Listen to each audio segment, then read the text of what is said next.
Dr. Finn was a brilliant but reckless scientist. He loved to experiment. His latest obsession? Piranhas. He wanted to make them bigger, stronger. He believed he could create the ultimate predator. In his lab, bubbling liquids and strange plants filled the room. He worked tirelessly, adding drops of this and that to his secret formula. "This is it," he mumbled, "the ultimate growth serum." He poured the serum into the large tank holding the piranhas. The water fizzed and bubbled. The piranhas thrashed wildly.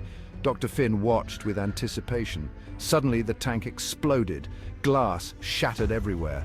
Piranhas, now larger than ever before, with razor-sharp teeth, flopped and leapt on the wet lab floor. They were free.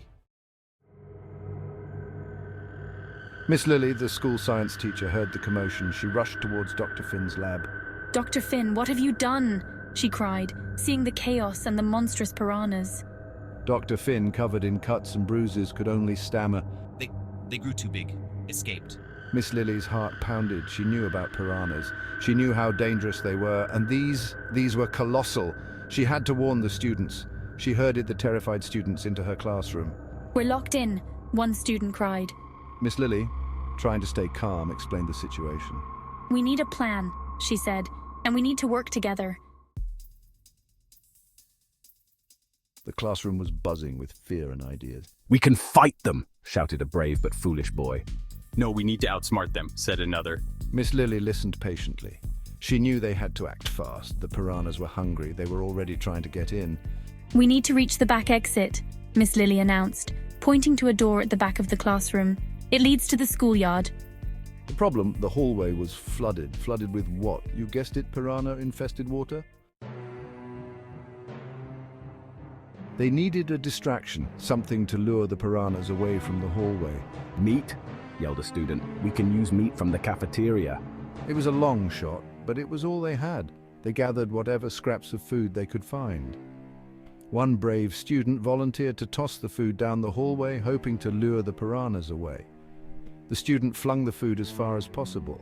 The piranhas, attracted by the scent, surged towards it. For a glorious moment, the hallway seemed clear. "Go, go, go!"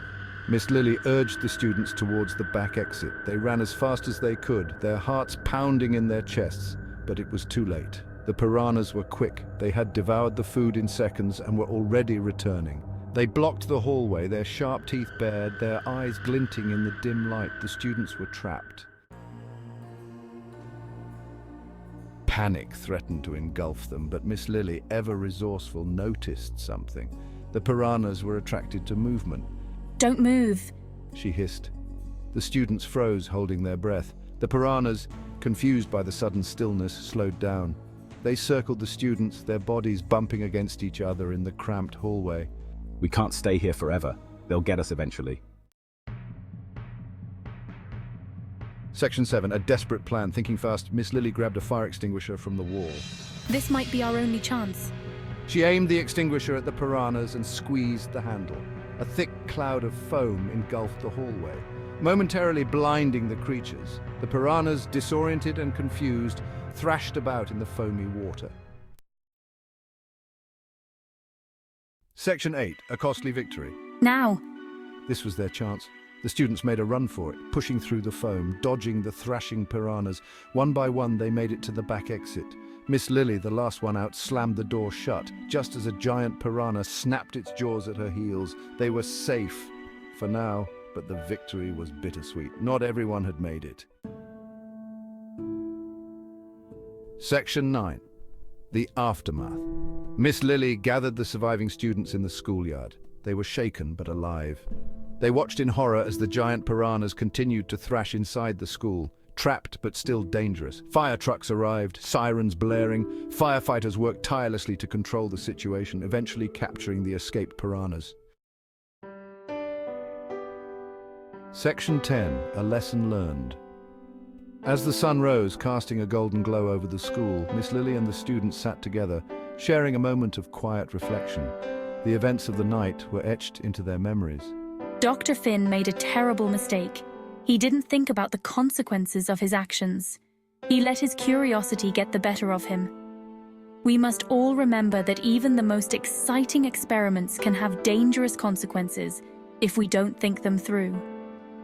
And so the day after the big piranha attack became a stark reminder for everyone at the school. A reminder that progress without responsibility is not progress at all. It is a recipe for disaster.